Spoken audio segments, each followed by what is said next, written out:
I have 30 to 40 minutes max. Hey Siri. Okay, we'll do 5 minutes, and then. Hey Siri. You guys agree to that? Set a timer for 35 minutes. I mean, I'm fine with the timer. But who do we want to moderate? We can have. Okay, Mercury is a proposed one, and then myself. Yeah, okay. It doesn't matter. Like, look, I have 35 minutes. You guys agree, maybe? Yeah, we can have repellent. Yeah, we can have repellent. Yeah. Okay, there we go. Okay, who's going first?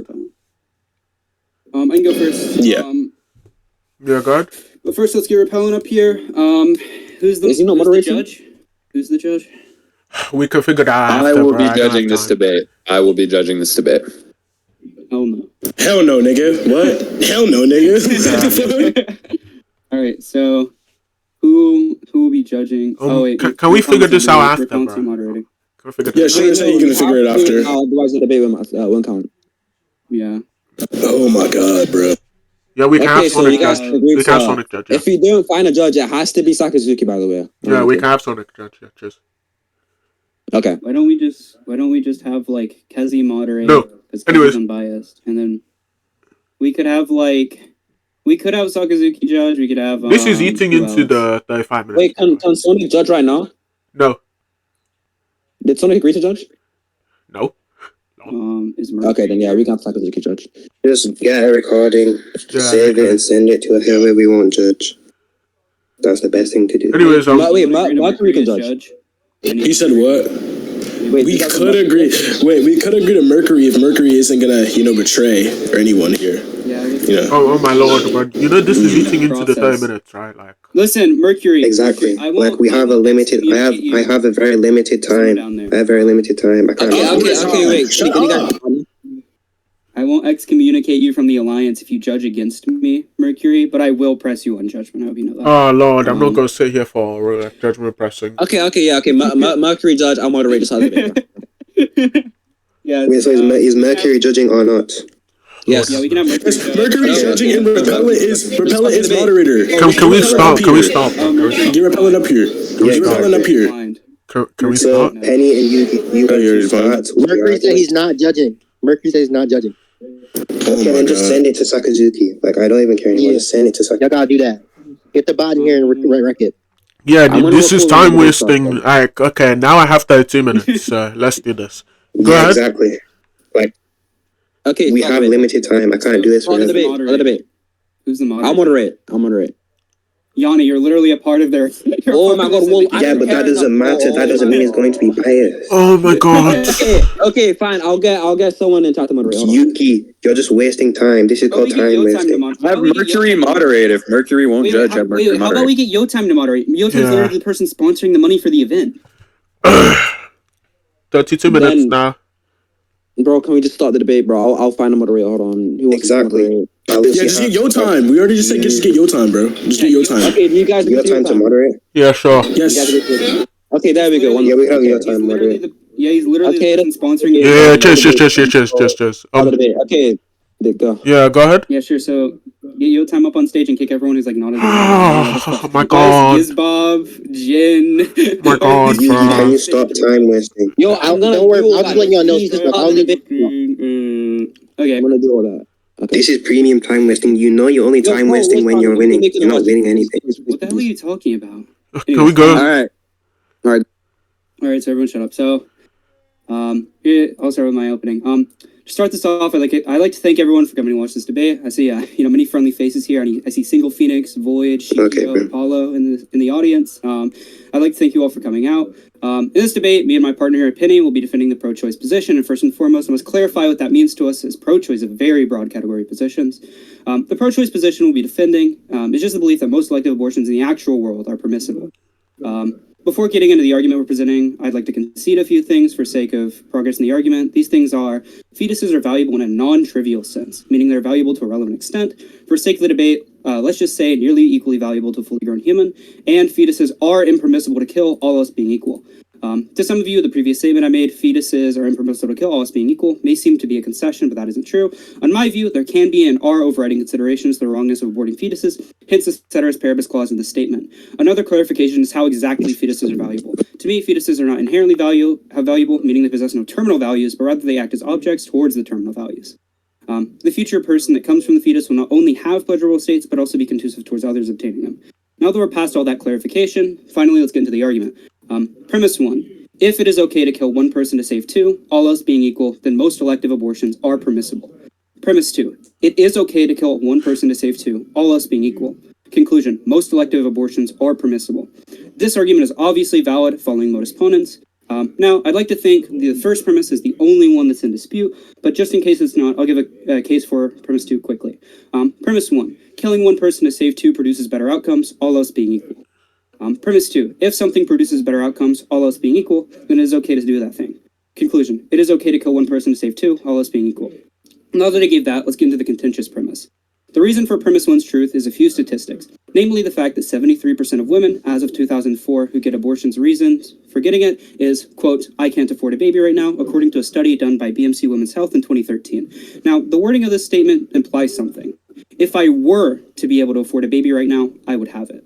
This shows an obvious desire to have a kid, and as such, they are likely to have one in the future when they can afford it. This, when paired with statistics that say the average family has roughly 2 kids, 1.9 to be exact, and that 74% of young parents must uproot their life to have the kid, according to the same study used for the statistic as to why women abort, shows the obvious symmetry. If you had to uproot your life and let go of all of your dreams to do something, would you not be disincentivized from doing it in the future? If the answer is yes, you would be disincentivized. If you had a kid and you had to uproot your life and let go of all your dreams to do so, would you not be less likely to have more in the future? Since we've established that, let's make it incredibly clear. If we allow this woman to abort this one child now, she's more likely to have more than one. If she has more than one in the future, there's more life preserved. The reason why it is okay to kill one to save two is because you are preserving more life. Therefore, premise 1's truth is preserved. To wrap everything up in a tight little bow, mothers are allowed to abort as long as better outcomes arise from it. In most instances of elective abortions, better outcomes do arise from it as they are more likely to have 2 or more kids in the future. Given this, our pro-choice position is vindicated. Now that I've done that, let me pass the ball over to my opponents to see if they have an opening statement or if they drunkenly stumbled into this conversation ill-prepared. Okay, is that it? Are you done? Yeah, so I could just give you the opening statement. It's quite literally just, firstly, I take the view that most elective abortions, specifically, what people mean when they say elective abortions is just that these abortions are done not to save the mother's life, but rather for non-medical reasons, in the case that the mother's life isn't actually in danger. So I'd like to preface that, again, specifically, just because in cases in which it creates better outcomes, I'd also like to disagree with the premise that just because it creates better outcomes, therefore, like, the action is morally justified. So hopefully my opponent can give a solid argument for that. The sort of argument that I'm going to be presenting it for the sake of the debate specifically is an argument that is actually displays why abortion is in fact severely morally wrong, even in the case in which it does actually create better outcomes. And the argument is simple. Here's premise 1. If an agent deprives a fetus of morally valuable development, then the agent is harmed the fetus. Premise 2. If the agent harmed the fetus, then the agent did an action which is morally wrong. Conclusion. If the agent deprives the fetus of morally valuable development, then the agent did an action that's morally wrong. And then the supporting argument for that is premise 3. If we all decrease the amount of harm done in the world, when morally considering any action, then we oughtn't allow elective abortion. Premise 4. We ought decrease the amount of harm done when morally considering any action. And then the conclusion is just we oughtn't allow any sort of abortions to happen. Additionally, I also have another argument, right, which is supposed to support the conclusion, and I'll pull it up in a second. So, give me a second. Yeah, so premise 1, if it is wrong to intentionally cause defects in the fetus such that some of its morally valuable future experiences are prevented, then it is wrong to cause defects such that all of them are prevented. Premise 2, it is wrong to intentionally cause defects in the fetus such that some of its morally valuable future experiences are prevented. And the conclusion is, therefore, it is wrong to intentionally cause defects in the fetus such that all of its morally valuable experiences are prevented. And what this argument actually seeks to display specifically is just that any sort of abortions in which happen, in fact, like any, regardless of the situation, as long as they fulfill these certain sort of traits and categories, therefore they're morally unjustified. And in terms of the statistics, I think we can get into those later when we get into the open discussion. So yeah, that's it. Okay, that's great. Rizzhan, do you have anything to add there? Penny, do you have anything to add? No, I don't necessarily have anything to add. I think I don't have anything if to you have add anything to add in the future, I'll just let you know. All right, so let's just get into the open discussion. And so, Yeah, to be who's clear, going Shinra, first, by the you way? said.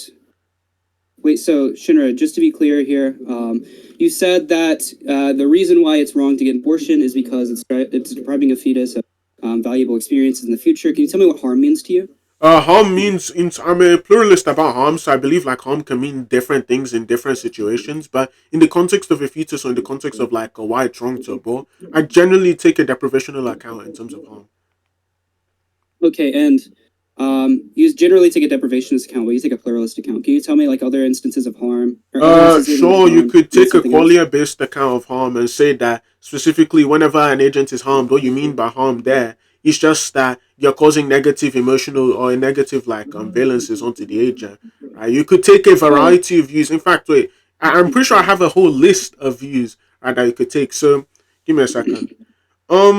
Yeah, you could take a harmed state account where harm is being in a condition in which a person would rationally prefer not to be in, right? You could also take a statistical normalcy account where it actually explains sort of like why some conditions are intuitively seen as harm or not, right? There are a variety of views you can take out in terms of harm, but again, specifically, I think whenever we're talking about death, right, we're generally talking about like deprivational accounts in comparison to anything else. Or you could take an autonomy-based account of harm.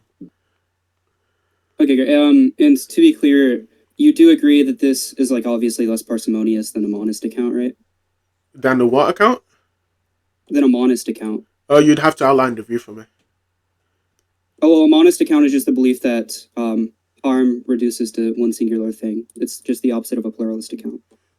Its harm reduces to one singular thing. Wait, I'd like to ask, why is it less parsimonious? Because it posits more entities, retard? Yeah, okay, it posits more entities, yes, but again, I'm trying to argue that it explains the data, explains how we use harm, better than simply just applying it to one specific theory, right? Okay, so again, wait, hold on, wait. I wasn't done. So again, for it to be for it to be less parsimonious, right, it needs to posit more entities while also not explaining more information, right? But obviously, if it explains, hold on. Are you gonna let him finish? Hold on. So obviously, if it posits more entities but explains more information, I don't know why I'd grant that it's less parsimonious. Okay, great. Do you know what a deprivation kind of harm is? Yeah, but you can outline your conception of it to me. Okay, great. So I take a deprivation kind of harm, or sorry, not a deprivation, it's a reductionist kind of harm. Sorry. Do you know what a reductionist kind of harm is? No, you can outline the view to me. Okay, so I just understand the reductionist account of harm to be that harm reduces to one singular thing, and that singular thing is not like some complex thing, right? So a reductionist account of harm, specifically my type, it would say something like, whenever you harm someone, that's just doing something morally wrong to them. I did something wrong to them, right? And so it seems like to me, this explains all the data. Because, well, whenever I think of someone harming something, I generally use the word harm synonymously with doing something morally bad to someone. Whenever I steal a kid's candy, it seems like I did something morally bad to that kid because I caused them like distress because I stole their candy. They don't get to eat the candy anymore. Whenever someone dies, the reason why that's morally bad is because it's depriving them of like future experiences. And this explains it without like positing an extra piece of data, which is like, oh well, also it's because of the deprivation. It could just be because it's morally bad, right? And this seems to explain all the data equally as well, and it actually posits less entities than like even a normal monist account of harm, right? And so it seems like this is like the most parsimonious account, and I have no fucking clue how you are going to attempt to say that this one does not explain the data that you're trying to say that it doesn't. So specifically, before Shinra responds to that, I just have a few questions for Yugi. Yeah, go ahead. Yeah, so the first question I have for Yugi is just that when you say that, like for example, when you gave like the whole stealing the sweets example, when you say that, oh, you steal a lollipop from a child, do you think that in all cases in which you steal that lollipop from a child, you're doing something morally wrong there because according to you, you're harming them? No, because I'm a utilitarian. Wait, okay, hold on. Wait, to like build off what Rizzhan just said, if you believe specifically the actions are morally justified, right? Whether or not they create better outcomes, can you grant the view that you can create better outcomes while harming someone? It can create better outcomes while harming someone. Yeah. Well, yeah, it's specifically doing something morally wrong to someone, but the action as a whole could be bad. Like, say, Wait, like I break. wait, into repeat what you someone's said? Sorry. Simmer down there. Let's say I like break. Wait, into he was someone's asking for house, right? clarification. Yeah, I asked you to Calm repeat what you down said. there, I don't know what Hey, happened. can we get the fucking moderator to actually do something? The moderator's being a fucking retard. Holy fuck. So Yeah, he's asking for clarification. So Jesus Christ. So Shut the just to be fuck up. clear here. So just to be clear here, you can do something morally wrong, or I guess not morally wrong, but wrong to someone, as in like say I break He into wants you to someone's repeat house, what you said. Jesus fucking Christ. Holy calm shit. down. I need you to So, repeat let's what you want you said. to I said I repeat didn't what you hear you. said. Like, hello? Jesus fucking Christ. Okay, so what I said was If you can he do something doesn't hear wrong, you, he's not going to be can able to attack or I'm in respond the to your middle of argument. doing it, Rizzhan. I'm in the Yeah. middle of doing it. Yeah. So let's Yeah, go ahead, Jesus you Christ. So I can do something wrong to someone, but that and it be harmful to them, but the action as a whole not be harmful. You can do okay. When you say you did something wrong to someone, what do you mean? What else could harmful? Wait, okay. Wait, So if wait. we're just Actually, no. talking about- Wait, Rizzhan. Before you the- continue, I just need elaboration on that. When you say Yeah, okay. you did something wrong to someone, what do you mean? It does something wrong to it just causes them negative states. Negative states. It lowers their well-being. Yeah.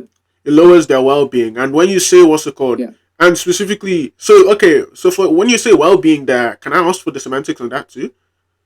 Yeah, I'm an objectivist theorist. I think I'm like a pluralist about well-being. I don't think any of the other well-being like accounts can account for like as well as objectivist theory can. Objectivist theory is just the belief that like there's not just like hedonistic well-being. There's not just like desire fulfillment well-being. There's not just stuff like that. It's actually like a bunch of different things coming together, right? Like, you can have like the happiness and then the preference fulfillment, and then you have like other things like health, like knowledge, like autonomy, stuff like that. And I think like all that coming together is what constitutes. Okay, do you have like a clear set of what's it called? A clear set of conditions, right? Or like a clear set of conditions to say that somebody has well-being, right? Or is it just some intuition-based thing? Because look, the simple reductio like I'm about to give you is just imagine a case where again there's a coma patient, right? And the traits you listed are health, your health, like emotional state, right, and knowledge. Yeah. Right? And imagine in this sort of case in the coma patient, right, I use it for my own pleasure, right, but this person never notices, right, and immediately they wake up, they're as they were before that, right? Do you think that I did something that affected their well-being? Yeah, because autonomy was one of them. You fucking retard. When you say autonomy, when you say autonomy, there, what specifically do you mean? Do you not mean? So autonomy? Do you not know what the fuck autonomy means? Wait, hold on. I don't know why you're raising your voice. Wait, hold on. I don't know why you're raising your voice already. But again, wait, I don't know why you're raising. Yeah, I don't know why I that. don't know but why again, you're being specifically, very whenever quiet. people say, wait, hold on.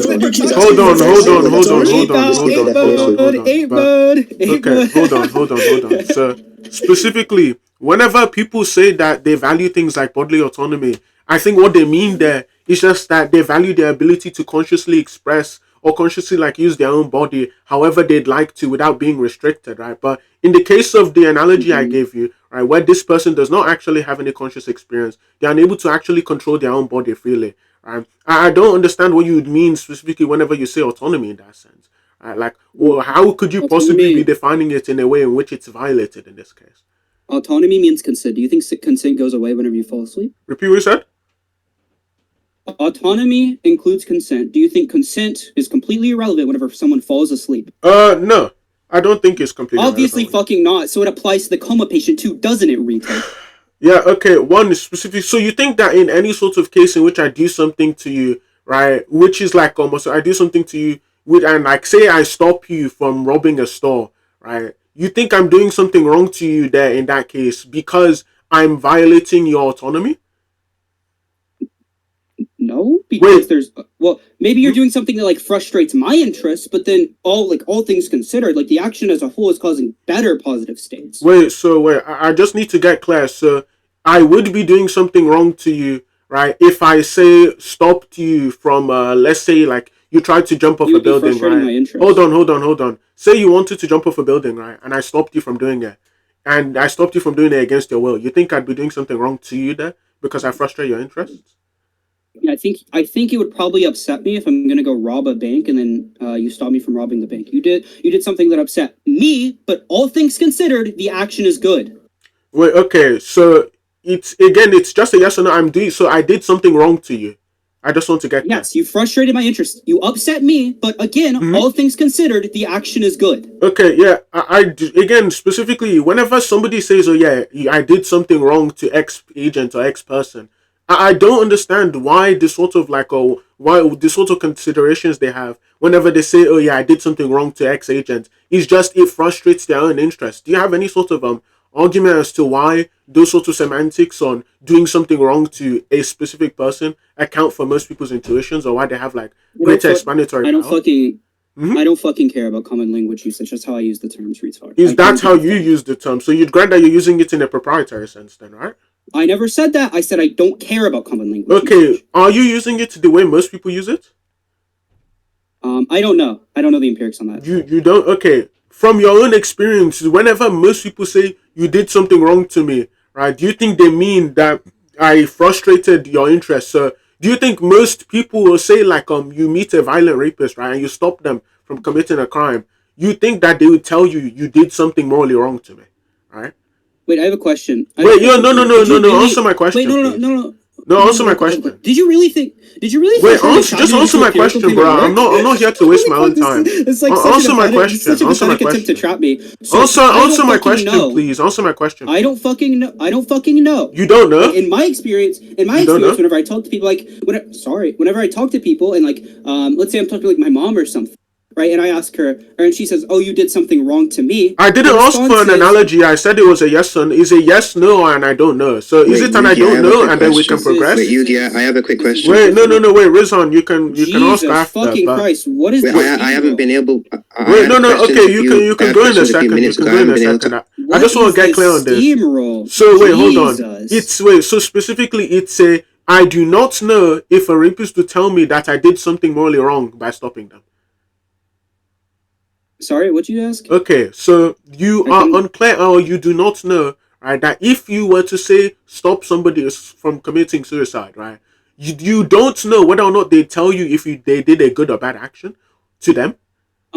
Well, if I stop someone from committing suicide, it's probably a good action, but that's because of another part of well-being. No, specifically. How do you weigh up? Wait, hold on. Okay, how do you weigh up your? I was in the middle of answering the question. Okay, go ahead. I was in the middle of answering it. Go ahead. Okay, so yes, I agree. I'm maybe frustrating their interests at that specific moment, but all things considered, most people want to stay living, right? And so maybe at that moment they'd be a little upset with me. They start like crying. They start yelling at me because I'm stopping them from killing themselves. But in the future, whenever they go to get therapy, whenever they get better, they're probably going to thank me. They're going to say, "Thank you for stopping me from killing myself." This happens to so many people that get saved from suicide. You don't know shit about this. You have no fucking clue. You've never talked about suicide. You've never looked into suicide in your fucking life. Most people, whenever they get saved from suicide, they go on to say they're thankful for the people who stopped them. They go and have a better life in the future.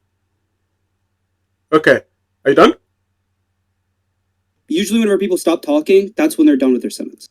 You've never debated infinity then. Anyways, look, my question is one. Okay, even if I grant that, like, say in the future, right, that they would have in the future, they would actually say, "Oh yeah, no, you did something right by doing this." You'd have to agree that in the current moment, since I'm currently since I'm currently acting against their interest, I'm doing something morally wrong for one, and then two, I'd like to know how do you specifically weigh up, right, which one of these sorts of values in your objective list theory, quote unquote, which one of these values take precedence, right? Why does, say for example, somebody has interest towards doing something, right? And they have interest towards doing this thing, even though this thing won't actually give them the most amount of pleasure. How do you determine which one you should value more? I'm confused. How do you weigh up the two? All of them are equal, but some of them can outweigh others. What does that mean? They're equal, but one can outweigh others? So two people can weigh. Wait, okay. So two people can weigh equally. Wait, shush. So two people can weigh equally, but one can be heavier than the other. You sure? Jesus. Shush. Obvious. Wait, it's a yes or no. It's a yes or no. It's a yes or no. Can I answer the question? Clear up the confusion. Sorry. Okay. So obviously, what I was saying there was, they're all equal. Like 1 point of autonomy is equal to 1 point of hedonic states or something. But given there's 2 points of hedonic states and 1 point of autonomy, hedonic states obviously fucking outweigh there. That was what I was saying. I don't know how the fuck you got that autistic misinterpretation of what I said. Okay, how do you measure autonomy? Can you tell me that, please? It's just you're like not frustrating someone's like consent. And obviously like it's just it's like What? How? Okay, how do you measure? Okay, one. How do you measure the answer the degree in which question? somebody consents to something? Can the moderators fucking mute him? Boy, doesn't mute. Sorry. Can the moderator? Thank you. Okay, so it like frustrate. Why did he unmute himself? Okay, so the moderators holy fuck. Okay, so the way you determine if you're like violating autonomy or if you're giving like someone some negative autonomous state is if you're violating their consent, right? So and obviously there's like some intuitive basis. Like sometimes whenever I violate someone's consent, it's worse than others. Whenever I like steal a piece of candy from my brother, that's worse, or not that's worse, that's better than me brutally molesting a random that's obviously better than that. And so we just have some intuitive basis, like sometimes some frustrations of consent are worse than others, right? And so obviously the frustration of consent is just gonna be on some intuitive. Let's say like if there's a 1 for stealing the candy from my there's got 50 for me raping a random fucking 12-year-old. That's how you determine it. And then for the hedonic states, like, oh, well, I feel happier whenever, I don't know, I get married, and then I feel whenever I get like I feel happier whenever I get married than I feel when I get like a chocolate bar on a Tuesday. And then you just kind of like intuit like which values are higher than, and then there's like a calculus to figure it out. Okay, so specifically, like, again, you said that there's some sort of intuitive basis. I can agree, right, that to certain degrees that you can just intuit which one is greater than the other, right? So obviously, I can intuit that an elephant is bigger than an ant even without being physically there to measure them, right? But the thing is that there's a very, very huge vagueness issue here. Right? Okay, but there's a very, very huge vagueness issue here, right? So in one of these cases, like assuming you're a physicalist, you can physically measure the amount of hedonic or the amount of hedonic states that any agent has, right, after a given action occurs to them, right? So that's the sort of thing where you can literally measure it. Whereas in the other case, you're just saying that, oh, well, we can rely on people's intuitions, right? But again, in cases in which people's intuitions don't align with yours, right, how do you determine which one is better? Is there not some sort of objective or mind-independent basis that you have to appeal to whenever you say that one or whenever you say that this one clearly or this case of consent clearly like triumphs over another? So say for example, I save your life, right? And you're about to like jump off a cliff. I save your life, but the process in me saving your life is extremely painful, right? And you completely consent to me saving your life. How do you measure between the consent, the amount of consent you have for me to save your life compared to the amount of pain you get? Like, how do you measure the two? Because clearly in one of these cases, you're only measuring off of intuition. Whereas in the other of these cases, it's at least feasible that you can measure these things objectively. I don't know how you'd be able to compare the two. And I don't know, like, what sort of standard you're appealing to there. Saying, oh yeah, I can just intuit it doesn't answer the question because intuition isn't a standard, right? You could say intuition is a mode of sensing this thing, but it isn't a standard, right? Maybe we have some sort of like internal standard that we have that we just aren't cognitively aware of, right? But again, I'd assume you have a standard that we should be aware of, seeing as you're a utilitarian. So I'd like to know what it is. Okay, do you agree? Getting candy stolen from you is is better than getting raped. Do you agree with that? What'd you say? Do you agree that getting candy stolen from you is better than getting raped? Yeah. Okay, great. And do you agree getting a candy bar on like a Tuesday afternoon is less good than getting married to the... What'd you say? Do you agree that getting a candy bar on like a Tuesday afternoon is less good than getting married to the love of your life? Under your standard, I have no clue how we determine that. No, I'm asking you. Oh yeah, no. Yeah, under my soul standards, so yeah, sure. Okay, great. That's all I need. That's all I need. That intuitive basis, we like intuit which ones are better and which ones are worse, and then from that intuition we perform some like quote unquote calculus. We say, well, this one's better than this one, and from that we can determine that this one's better. That's how we do it, right? We don't need to give like actual like assigned values or something, right? We just do that to make it clear to how someone else understands it, right? To make it better to understand for someone else. Because if I just say, well, I intuit the values, well, that seems kind of weird, right? But obviously we do intuit the values, right? There's no fucking way for me to say like I have 3 points of pleasure right now. What I would say is, well, this is better than if I hadn't done this, right? Me not doing anything at all is worse than if I hadn't gone out and played arcade games with my friend, right? And then that's just how we determine it, right? And then we like consider, well, okay, this one's better than this one, but is this one worse than this one is good? And then from that you determine like, well, getting raped is probably more bad than getting a candy bar is good. And then that's how we determine. Wait, before Shinra answers that, I just have a few questions that I didn't get in before. The first question I have is just whether you think that there are other ways to measure autonomy outside of intuition. Is there other ways to measure autonomy outside of intuition? What do you mean? Yeah. I asked, what do you mean? Wait, what did you say? He asked, I "What do you said, mean?" what do you mean? So when you say, so when you say that, X person has autonomy, or when you make like an example where you try and say that, X has more autonomy than Y in that situation, or Y has more autonomy than X. What do you think that the only way to measure autonomy? Do you think that the only way to measure autonomy in that scenario or in that case is intuition? Is as using the intuition as like the metric? Well, no, it's not this. Okay, just to clear up a little confusion there you had in your statement. It's not that some people or some things have more autonomy than others. The basis is how bad the breach in autonomy is, right? And that's why I gave the example. Yeah, I'm whenever I asking rape, wait, hold on, calm down.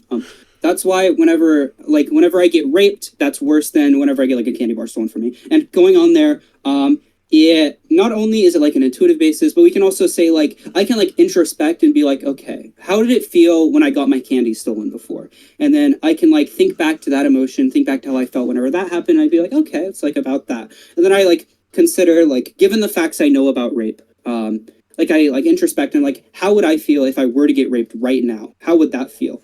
And then,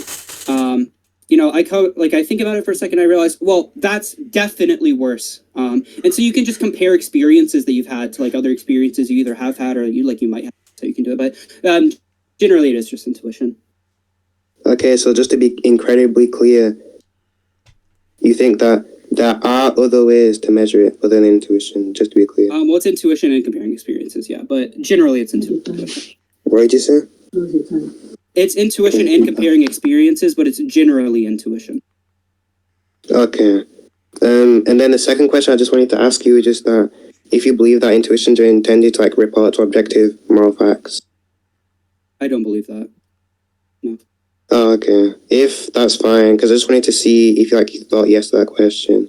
But if you don't like believe in any of that, then sure, we can just move on. Wait, okay, hold on. So specifically, wait, no, before we move on, wait. Okay, my bad. Before we move on, I actually just remembered one more question I have. So the third question I just want to ask is just that when you say comparing experiences, like how do you know which one? Oh, you just ask yourself like how you felt or how you do feel. Wait, so would you say that's down to introspection? Would you say it's down to qualia, like introspection, down to like intuition? Like what do you think it is down to? I said introspect like 5 minutes ago. So introspect. So, okay, let me just like get a clear definition of what you mean by introspection. So when you say introspection, does it just mean that when you're in like when you go inside your own brain, like go inside your own brain or mind, you kind of just investigate like what's happened there? Yeah, you go into your own brain, and then you like ask yourself like, oh well, yeah, like how do I feel about these experiences, and whenever this happens, how does this experience feel? Stuff like that, and you just kind of like consider it, yeah. Okay, yeah. That's fine. If Shinra wants to jump in now, then he can. Yeah. So one, it just seems as if like, firstly, either your view just completely falls flat on its head, or it's wait. Okay, am I unmuted or am I lagging? If I'm not here, then I'll be disqualified. Why is this guy rapping, bro? Am I muted? Hello? Why am I talking to myself? Yeah, you're fine. Okay. You're fine, Shinra. Yeah. So look. Firstly, I just think either A, your view falls flat on its head, or B, it just boils down completely onto like just relying on your preferences. So whenever you say specifically that the way in which you determine which one of these experiences of violations in consent is worse is through introspection, and by introspection you mean word for word that you look into your own experiences and you determine how I felt in one situation and how I felt in the other situation. Typically, the sort of ways in which you determine like which one of these feelings you have, which one is worse and which one is better, is through the amount of pleasure or like pleasure or pain that they cause you, right? So it's either the case that whenever you mean that we rely on our intuitions, what we mean there is just that we rely on which one of these, through at least through personal experience, rely on which one of these actually creates us more pleasure. And which would again just collapse your standard into one specific value, which would be which one causes you more pleasure. And it isn't actually autonomy of value. Rather, it's actually the It's actually the pleasure and pain in which your autonomy being violated, right? That actually is the thing that you value there. And then again, the like reductio just completely goes through if it's the case that the thing you're valuing there is actually just valence states. Because again, you could just posit that this person just has no valence states in the current moment. They'd never become aware of the action that happened to them. Right. And clearly, even if they never become aware of the action that happened to them, right, they are unable to introspect about the matter, right, or determine how they felt about the matter, because specifically they do not have any feelings about the matter. Right. It would still be morally wrong regardless of that. But yeah, you can give your response. Also, what is Penny doing? She's just sitting there. She's just chilling there. But the answer is, I think it's wrong to rape an unconscious person. An unconscious person valence states. Fucking retard. Repeat what you said. You like that? Obviously, I think raping an unconscious person is bad. Unconscious people don't feel valence states to things that happen to them consciously. I think it's wrong to rape someone. Obviously, it's the case that I consider autonomy to be one of the values, and it's not just pleasure, you fucking retard. I said this earlier. Okay. One, specifically, I need you to repeat the first thing you just said. I said it's wrong to rape an unconscious person. Obvious and unconscious people don't feel things that are happening to them in the outside world. So obviously it's not just valence states, you fucking retard. Okay, and by virtue of what would it be wrong? You breaching their autonomy? Okay, and by virtue, wait, hold on. What's it called? Whenever you say breaching autonomy there, if you're trying to compare breaching autonomy to, say, the amount of pleasure that the rapist gets, right, whenever they're committing the action, how do you determine which one of those two is more valuable? How do I determine which? Well, it's usually just like the impact the rape has on someone's life. You like consider, consider how bad. Can I finish? Go ahead. Thank you. So you consider like. You look at like, well, how does rape affect like women or men's life throughout the rest of this or throughout the rest of their life? Women who get raped generally in the future tend to have like really, really bad experiences, right? Like they tend to have like PTSD. They tend to suffer. They tend to like have all these really bad things. And then you just consider like, even if she weren't to find out about this is what like it generally causes. And so because of that, you can say like, oh, well, it's bad because of this, but also it's just bad because generally we don't want to violate people's consent. Like, even if my brother never finds out, it's still bad to like steal like something from my brother. Even if like the store never finds out, it's still generally wrong to steal from a store.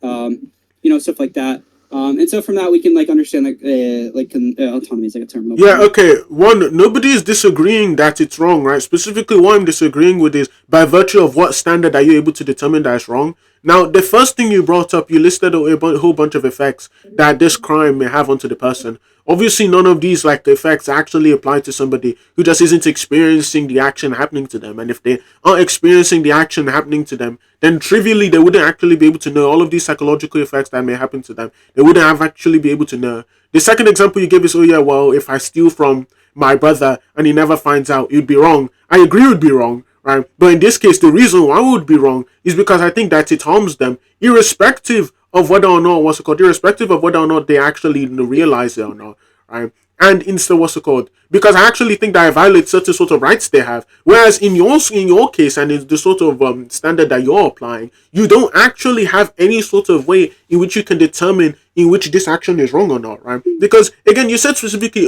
that you can be doing something wrong to them, but you wouldn't be doing a wrong action in general, because this wrong action in general this action in general actually creates better consequences, right? So now I'd simply just like to ask you, is the action that I listed out in the analogy, where the other person is a coma patient, is that action in general correct? Because it produces better consequences in overall, or better results overall, because in the consequences are, this person gets violated, they never realize it, they never experience it, right? And this other person gets pleasure. So how do you determine which action is, or how do you determine like whether or not this person did something good overall or bad overall?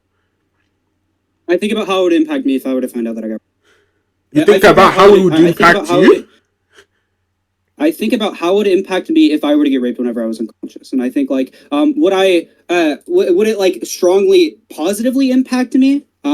If I were to get raped while I was unconscious? Well, no. Would it like strongly negatively impact me if I got raped while I was unconscious? Well, yeah, and then that's just reason to believe that like rape is wrong. So in most instances, rape is. Hold on, sorry. I'm going to let my statement. I'm going to respond to the other thing. No, it's not the case that it's not the case that generally raping like unconscious people is right. As I said, like that's explained by the thing I said. And then for the other thing you said, you think it's wrong because you're harming them. Well, yeah, I agree. But again, we've already went over the like theory of harm you have. We've already explained how it's like extremely less parsimonious, and mine can account for that just fine. I think it's wrong. I think it's morally wrong for me to steal something from someone, and that posits less entities in your pluralist account. And it also posits less entities if you were a monist and you said it was a counterfactual account because you not only posit like what's it called? You not only posit like what harms people, but that also that harm can only be done to agents. I don't think harm can only be done to agents. I think you can harm animals and stuff.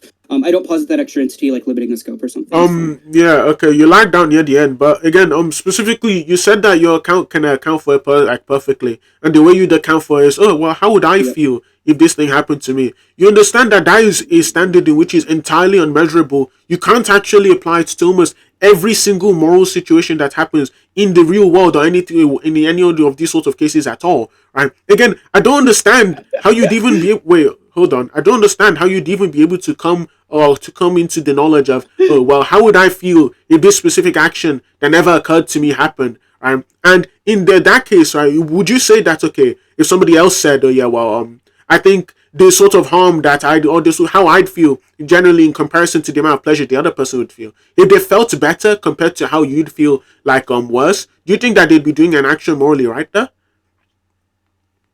Sorry, repeat the last like 15 seconds. If I feel, say, 10% sad, right, and also if I feel 10% sad, right, and this other person feels 30% happy, do you think, like, say, if this case happened to me while I was unconscious, do you think that then that person did an action that's morally justifiable? Yeah. Yes? Mm-hmm. Yeah, okay. Let me reword your question. Wait, hold on real quick. Let me reword your question. If I did something to you that was 3 times better than it is bad, would that be a good action? Yeah, okay, that just begs the question and assumes your viewpoint already. Like, I don't agree. Wait, hold on. I don't agree that simply what makes an action good or bad is whether or not it maximizes positive valence states. I don't grant that, right? Which is why I disagree with premise 1 of your argument. So again, even if it is worse for me, right, or even if it's like better for me or for them compared to how it's worse for me, I'd still say they did something wrong, right? It's also why I'd say that it is also wrong for me to kill a 1 5-year-old in comparison to 2, right? I think both of those actions in the alternative is wrong, and I think that aligns better in like with people's intuitions rather than biting the bullet and assuming that in some cases violating somebody's autonomy is actually morally justified, and they'd be morally unjustified if they didn't do that, right? Okay, so I just want to be clear. You said I begged the question towards my view. What you said was an internal critique, you fucking retard. Obviously, I'm going to invoke my view whenever we're talking about an internal critique. I don't know what the fuck you're talking about. So now that we've gone over that retarded fucking clip, begging the question, let's just go over it. That's not an internal critique. It wasn't an internal critique. Why the fuck are you still talking, you fucking moron? Why does this guy keep... Jesus Christ. So he asked me, under my view, would it be permissible, given I feel like 30% happy from doing something, and the person feels like 10% sad from doing something, under my view, would that be good? That is an internal critique. Anyone who thinks that's not is a fucking retard. You have no clue what the fucking an internal critique is. So just to be clear here, yes, it's an internal critique, and yes, it's obviously fucking true under my view that it would be good. Right. And so, it just kind of follows. And the point I said, well, you're asking me if this thing was 3 times better. I'm just replacing the term so it sounds like more trivial. And I can even replace it better for you. If this action were good, would it be good? I fucking wonder. Jeez. So, okay, now that we're past that, listen, I don't think you've like responded to anything so far. Like the only everything you said. Yuki. Just in the middle of the statement, Rizzhan. Before, you finish off there, I just want to know something. I just want to know something real quick. It wasn't an internal critique. Wait. What do you mean it wasn't an internal critique? How is it not an internal critique? Wait. Go ahead. Wait, let me finish. No, Penny, just don't even engage with it. Can the moderator mute the... Wait, I just need to like... Wait, moderator, I just need to say something real quick. You can say it after I'm done talking, Rizzhan. It's okay. Yeah, okay, go on. Okay, great. And so, what I was saying was everything in that response kind of like laid on the fact that what I was saying begged the question towards my view. And listen, I want to have a little fun here. I want to entertain the audience. So I'm just going to press you on this. Premise 1, premise 2, conclusion. Harm reduces to utility. And so I want you to tell me which of these two premises suppose the conclusion. Which of the two premises are identical to or suppose the conclusion? Fill it in. Go ahead. Come on. Okay, Come on, Shinra. before Wait, Shinra does that, Rizzhan, before Shinra does that, I just have something to say. I don't. Just to respond to like the whole. I don't want to waste my time. Wait, Shinra, hold on. I don't want to waste my time arguing about whether or not it's like an internal critique or whether or not it's Look, I just want to understand specifically. So the sort of view you're taking, you're saying that it would be. Wait, hold on. So the sort of view you're taking, you're saying that it's actually morally justified for you to sacrifice one person to save two, correct? Sorry, what was the question? The sort of view you're taking is the view in which you'd say that it is morally justified to sacrifice one person to save two, correct? All else being equal, yeah. Yeah, okay. And specifically, you take that sort of view in comparison to any other sort of views in which you determine in what situations an action is morally justified because? What are you talking about? Okay, so in comparison to all of the other views, right, which have different conditions as to whether or not an action is morally justified, I need an explanation specifically as to why that one, the one you're presenting in this debate, is the view in which you're adopting. Is it because A, it has higher explanatory power, B, it explains most people's intuitions, C, like whatever option you can infill this third option? Like by what are you actually determining this? Wait, before Yugi answers that, since I didn't get to wait, since I didn't get to say I didn't get to say what I wanted to say. It's like ping pong back and forth. They don't let me talk. Rizzhan, fall back. Pipe the fuck down, nigga. What was shit? Bro, what are you doing? Maybe if they talk for long enough, I will get to speak. Maybe if they don't talk for long enough, I'm running the timer right now. I have two things to say. Just don't let they run the timer. It's so funny. Yugi, I have two things to say. You have a bunch of things to say, don't you, fucking moron? You have a bunch of things to say. No, Penny. I don't even know. I'll be nice. What's up, Rizzhan? What's up? Yeah, exactly. So just to respond to like your internal critique point, and again, like before I like respond to like the internal critique point, I just want to say to Penny, look, Penny, if you're going to engage in a 2v2, if you're going to be rhetorical, at least try and engage in some of the substance instead of just being in the background making dumb ad-libs and hopping on Eric Loud mic. Actually do something meaningful for debate. You're not doing anything meaningful. But just to respond to Penny there. Now, to respond to you, I don't know why this guy's laughing like the Joker, but just to respond to his internal critique point, an internal critique is where you presuppose the semantics of a view to show an inconsistency. But that's not what Shinra was doing there. Shinra was trying to give a reductio against the thing that Yugi said was good, meaning that would be an external critique. It wouldn't be an internal critique because he's not presupposing the semantics of a view to show an inconsistency. But he's trying to give a reductio to the thing that Yugi said was good. So if he's trying to give a reductio to the thing Yugi said was good, then obviously that's just not an internal critique. You know you blundered there. Hence why you're not letting me trying to speak. You know you blundered there. It's not an internal critique. It's an external critique. Wait, no, Penny. Just let me take it. So, Rizzhan, I have a question. Wait, Rizzhan, I have a question for you. So whenever I ask you something and I say, like, given there's like 10% sadness and like 30% utility, do you believe it's permissible? Whose semantics do you think you're talking about there? Do you think you're talking about mine? Do you think you're talking about yours? Do you think you're talking about Kezi's? Do you think you're talking about Regulus's? Or do you think you're talking about fucking yours because the question was aimed at you? You fucking retard. Holy fuck. Yeah. Wait, I didn't hear the first part of what you said. So you're gonna have to respond to that. You're gonna have to repeat that again. Okay, so let's say I ask you a question, and the question's like, given there's like 10% X and 30% Y, do you believe, given there's 30% Y, it's permissible? Whose semantics do you think I'm asking about? Do you think I'm asking about yours? Do you think I'm asking about mine? Do you think I'm asking about Shinra's? Do you think I'm asking about Mercury's? Do you think I'm asking about Archie's? Or do you think I'm talking about fucking yours?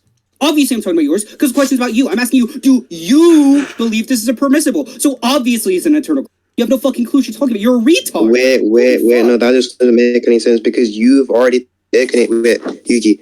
The problem is that you've already taken it, or you've already taken what action that, like, Shinra's talking about to be permissible, to be good, right? And again, what Shinra is trying to do here is simply just what Shinra is trying to do here is that he's trying to critique what you're saying is good. If he's trying to critique what you're saying is good, that's not an internal critique. That's an external critique. He's critiquing what you're saying is good. Okay, so just to be clear, is he or is he not saying my semantics and my understanding of what's more not map onto the intuition? Is he not saying? Is he not saying that? Is he not saying that my semantics and my understanding of more not map? I was repeating it. So is he not saying that my semantics and my understanding of morals do not map onto the understandings that other people have, and do not map onto other people's intuitions? Do you believe that's what he's saying? Because that's the point of a reductive. Do you believe that? Can I get my response, bro? I think you guys. You still cut you out. guys forgot that My time. Wi-Fi is bad. You still cut out. I literally cannot hear what you're saying. Okay, Rizzhan. I can't hear what you're saying. I literally can't. Microphone for you. Can you hear me? Is Rizzhan lagging out? Is this Yes, he's lagging out. Can you respond to why? Yeah, I can hear you now. Okay, great. Okay, so Rizzhan. Place his hand on shoulder. Okay. It's all over. Can you step back, please? Okay, so I just want to. I want Rizzhan to answer. Rizzhan, whenever Shinra is delivering that, is he saying that my semantics and my understanding of morals do not map onto most people's intuitions because that's what a reductio? What a reductio tries to do? I still can't hear what you're saying. You literally keep cutting out. Like, I'm not even joking. Like, my Wi-Fi is bad. Wait, it's very late where I am, but you still keep. Do people in chat know what I'm saying? I just told you that I literally can't. Okay, I just told you out because it's my Wi-Fi. And when it gets lit, the Wi-Fi. Like, I literally cannot hear what you're saying. Okay, look, okay, yeah. You asked about your own Wi-Fi, dude. Holy shit. Rizzhan is cutting out. He needs to take a sabbatical. Okay, so can you respond to what I said? No, Shinra, bro. Let me just rejoin. Wait, let me just join and rejoin.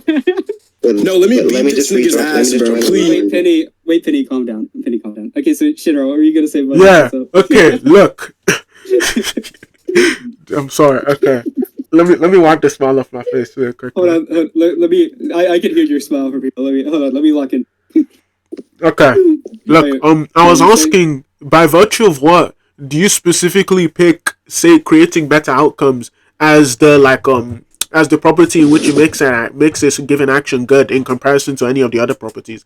Is it either that it explains most people's intuitions, it's quote unquote more internally consistent, or what? Well, are you asking me is the good maker here? Is that it producing? What specifically motivates you to pick this as the good maker in comparison to any of the other properties in which you're given action? Oh well, I just think that's how most people are using the terms, right? I'm sure you would agree. The reason why I think you're a deontologist. Sure, you would agree. The reason why you're a deontologist is because you think deontology leads to better outcomes, right? The better outcome thing, it doesn't you don't even have to be right. It doesn't even you don't even have to be utilitarian. The view is compatible with any view, right? You would probably agree on a deontologist framework. We have you probably believe we have an imperative to sustain life, right? Yep. Quick yes or no. Okay, great. And so we have an imperative to sustain life. And so in this instance, you are sustaining more life. There's two lives that are being sustained as opposed to one.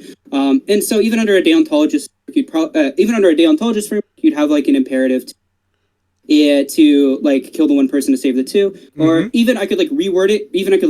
To make it even clearer. You have an imperative to save two people, right? And so it's not necessarily to do with my utilitarians. This debate could have gone on without going into utilitarianism whatsoever, right? It's perfectly compatible with you two, right? I'm just saying this is why I believe. Wait, give me a second.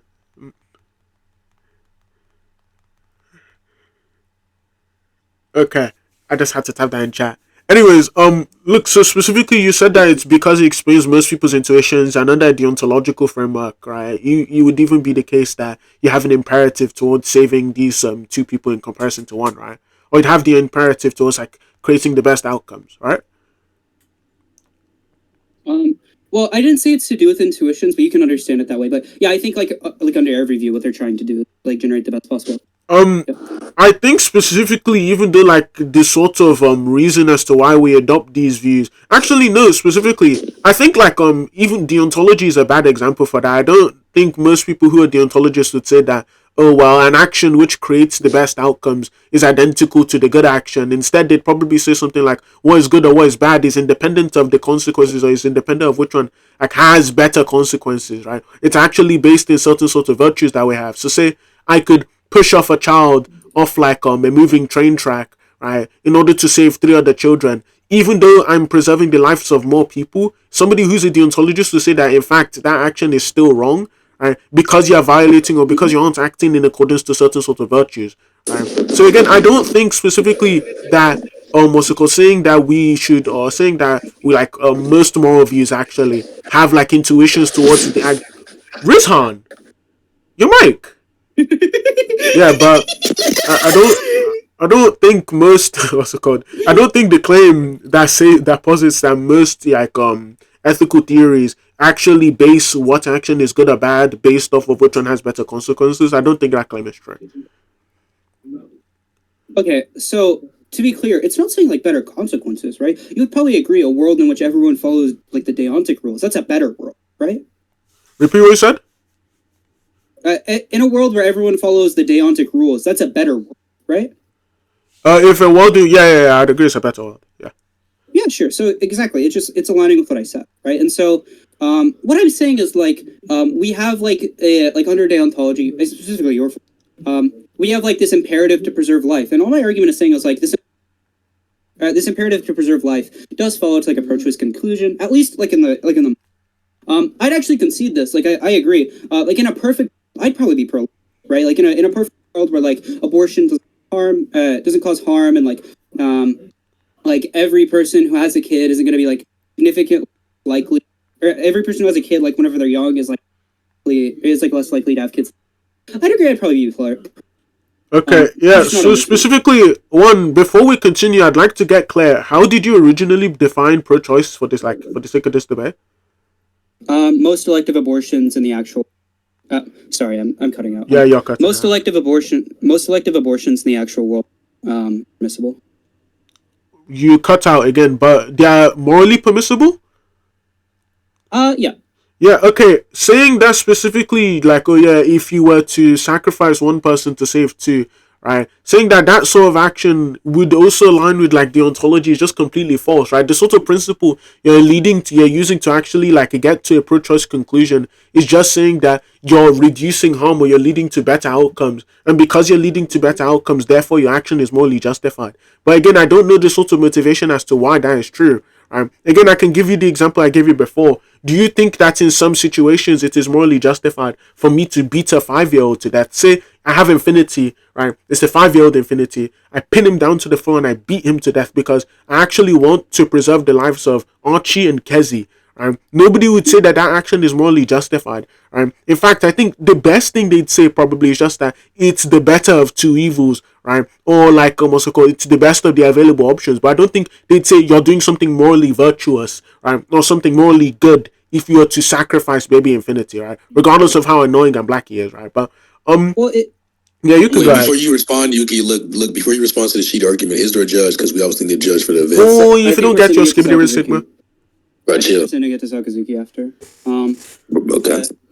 But Shinra, just to be clear, it doesn't have to be like a good action. Like as a deontologist, you would probably agree. Like sometimes you have like imperatives that aren't good, right? Like you would agree with that.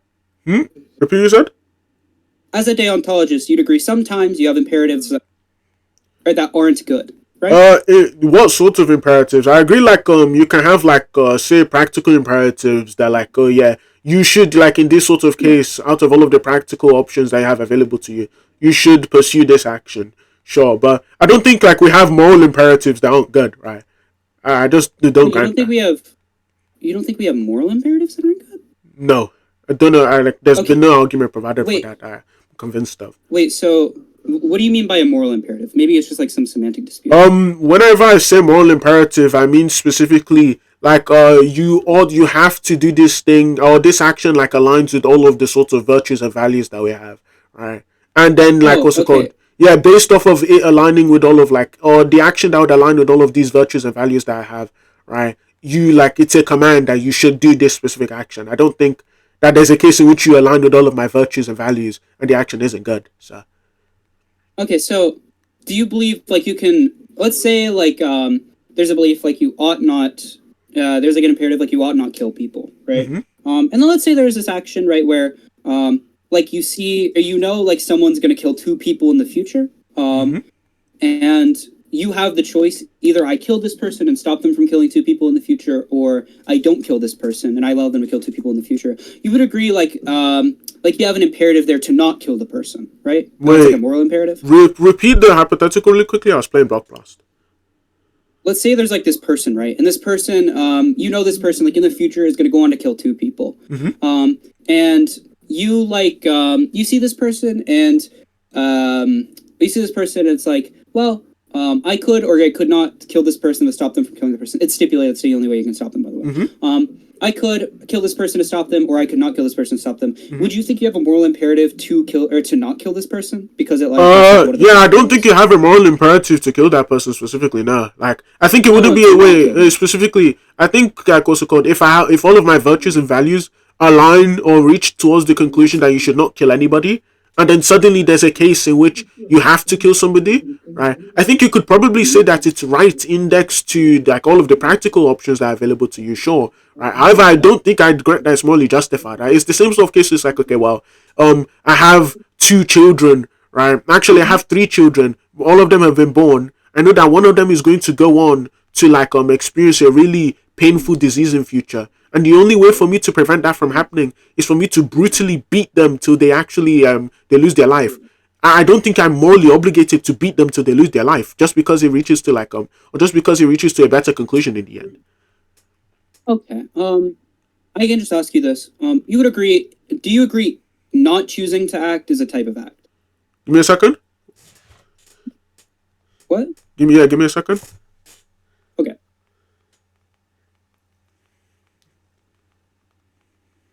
Wait, when did It's on you retarded. When did the debate start? It's it's been like an hour. We're like 20 minutes over the timeline. That's hilarious. Okay, go ahead.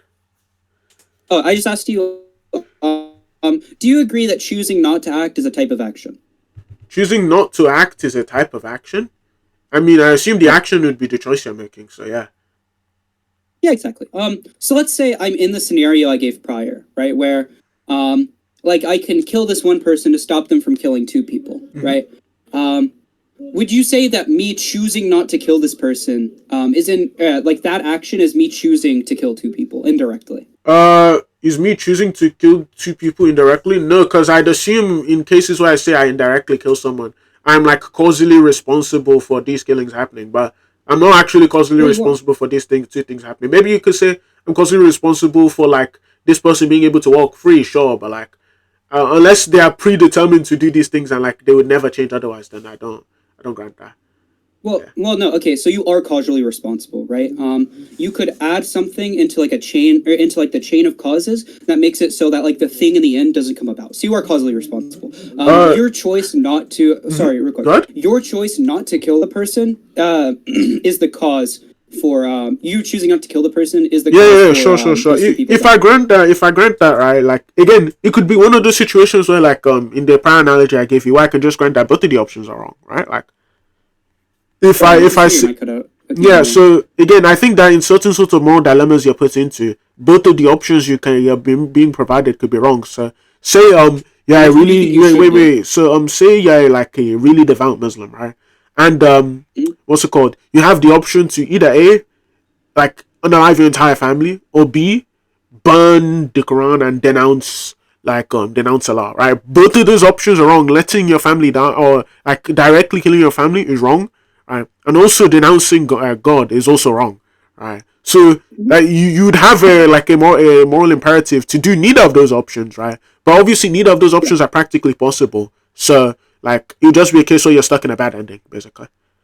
Okay, I just have a question. Do you believe that like in the killing example, which one do you think you have an imperative to do? Like, given those are your only 2 options, which one do you think you should do? I don't think in cases where both of these options are like immoral, like trivially immoral, I don't think you have an imperative to do either of them. Okay, so I want you. Okay, so let's up the stakes. You can kill one person, and if you don't kill that person, they'll go on to drop a nuke that kills 1 million people. Yeah, no, yeah, no. I don't think you have an imperative to like, or I don't think you should be commanded to like take somebody's life in any sort of these situations. If the option is Okay, like so denounce God and take and like let a nuke be dropped, I don't think you have an imperative to do either of those. No, I think like Okay, I so don't I think just- you'd be unintuitive to like most people to say that both of these options are wrong. Also, I have like 5 minutes Okay, now, great. so yeah. Okay, great. I want you to repeat after me. Like, repeat the sentence back to me. Mm-hmm. I Shinra do not believe I should, or I Shinra do not believe that I should stop Hitler from doing the Holocaust by killing him. I do not believe that I should start. I should like do an action if it violates my own values. No, sir. Oh no! Repeat the exact like verbatim back to what Well, I said, don't 'cause think I that's- need to repeat the verbatim back to you. Do No, they no, not? no. Wait, hold on. Do they not mean the same thing? It's a yes or no. Oh no! Wait, it's a yes or no. I do not well- believe. Wait, hold on. I do not believe I should do like align my actions with things that violate my values. Is that Actually, we not can the just get same a quick thing? Yes or no. We can just Wait, get a quick yes or no. It's a yes or no to that wait, question hold on, too. Hold on. Do they not mean the same thing? Principal Charity, you're dumbass. Principal Charity. Okay, so what's it called? Do you believe just quick yes or no? Do you believe in a case where you can kill Hitler to stop the Holocaust? Do you believe that it is not the case that you ought to kill Hitler, and even you ought not kill Hitler to save the Holocaust? If I have values against killing somebody, then no. Like obviously, if I have so you values, ought not. yeah, if I had values like towards that, then no. It's like, well, obviously, Okay, we can just end the debate there. yeah, sure. I just don't have those values, so. But yeah. Wait, you don't have the values that we ought not kill people? No, I'm saying like in the situation where like it's in the Hitler example, I don't think like, in all situations like taking somebody's life is immoral. No. You don't think in all situations taking someone's life, and this is one of the cases? Yeah. I'd just apply like principle of double effect. I'd say like also called directly the sort of goal you have there isn't specifically taking Hitler's life. It would be to stop an atrocity from happening. So imagine like I say I shoot you in the arm to stop you from like stealing, to stop you from like groping somebody on the bus, right? The end goal there isn't to make you bleed out and die. Instead, the end goal is actually for you to not impede on somebody else's bodily autonomy, right? However, you bleeding out and dying is like an unwanted side effect. But yeah, we can conclude if you want to conclude. We can. I need to leave right now. We can conclude like right after you answer this question. So you would agree in an instance where you have to kill one person to save two, you have it, or at least you believe it's more moral to kill one person to save two. Need to get. And you think you probably should do it, right? Wait, okay. I can say this. I don't know what you mean when you say more moral. I just take morality to be a binary. Either it is immoral or it isn't immoral, right? Like I don't think there's such a thing as more moral or not. But look, I'm going to go on mute so you can conclude because I don't think I could talk much longer than this. So you can conclude. Okay, great. So in conclusion, Penny didn't really say anything throughout the entire debate, so I don't think she's gonna have to conclude. But in conclusion, I think I like completely and utterly fucking dominated my opponents throughout this conversation. I made them both look retarded. Rizzhan said like a bunch of retarded shit. Most notably, he said that a critique that asks about my semantics is not an internal critique. That's fucking retarded. It's obviously an internal critique because it's talking about my semantics. And Shinra, he said like a bunch of retarded shit. He implicitly conceded to my position. And not only did he implicitly concede to my position, he gave no good motivations to not believe in my position. And so out of all of this, I think, like overall, I think I won. There was no questions on any of the empirics that I presented in my opening statement. If those empirics go through, then it's just obviously the case that premise 1 follows. Shinra agreed that premise 2 is true, and so obviously the conclusion follows. And so throughout this debate, not only have I epistemically vindicated the pro-choice position, but I've also like rhetorically blown them the fuck out throughout this entire conversation. Rizzhan in particular looked really dumb. Shinra also looked really dumb.